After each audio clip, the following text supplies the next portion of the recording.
crucial role I feel in last decade by bringing in a lot of innovation. Larger corporates have always struggled to like bring in this innovation for whatever profitability that they want to maintain. And with the new policies, the way government, certain state governments have been very supportive, certain policies that have come up like at the central government level as well. There are new entrepreneurs, even though it doesn't look like a startup, but again, these individuals are playing the role of like an entrepreneur. That's like very much like a startup.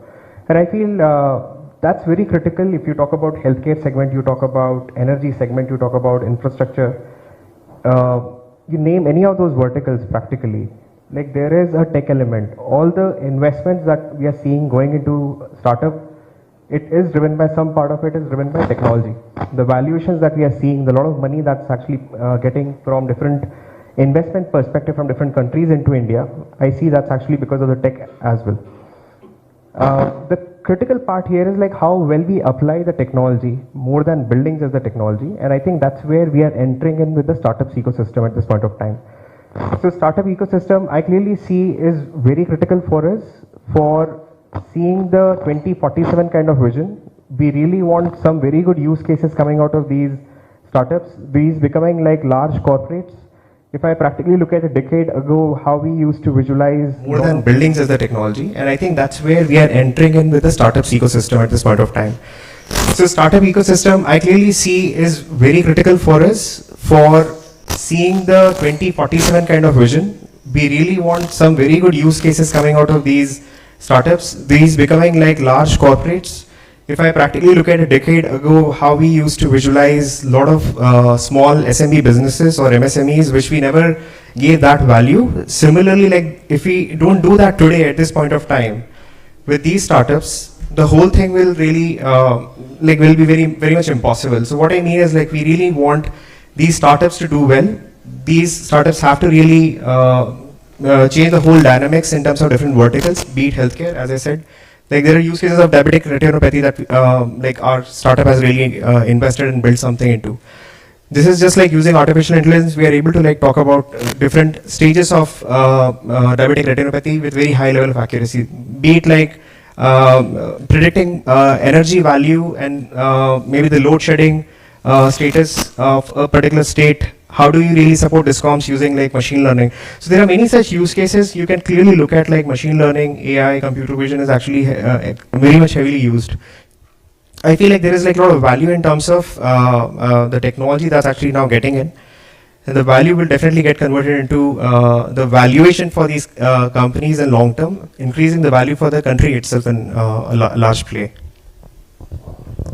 Since you mentioned more about startups, let me bring in Sanjay and Sriram.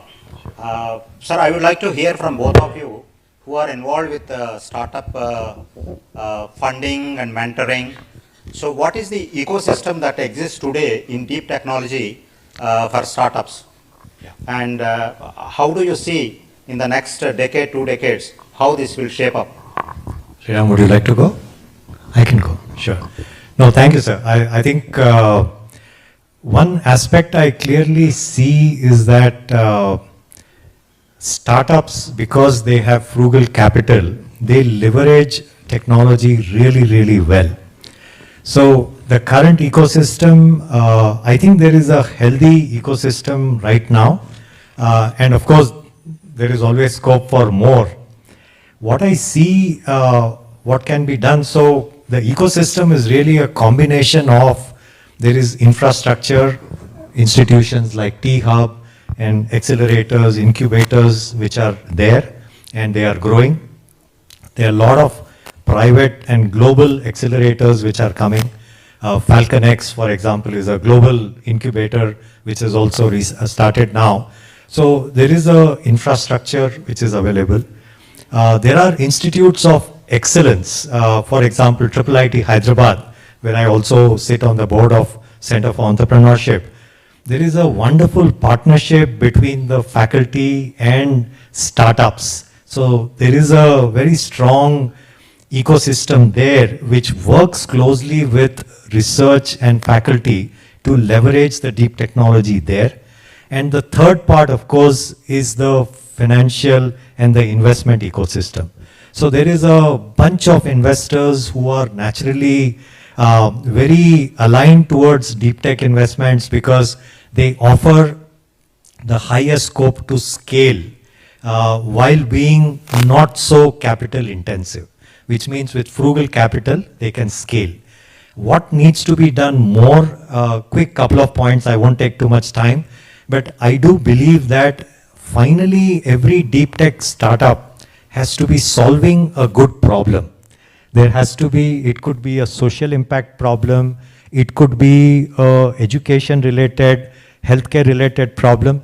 So I just want to throw in a couple of examples here. For example, the whole chat GPT and generative AI now, one sees Khan Academy, which is a global free learning organization, in combination with generative AI, can actually bring in education to the masses across India in different languages at a level where it can be immensely helpful to the children, and at different levels of their learning also they can benefit. So your question on how the ecosystem can be improved, can there be more participation from each of the domain institutes to work closely with the startups so that good use cases of the technology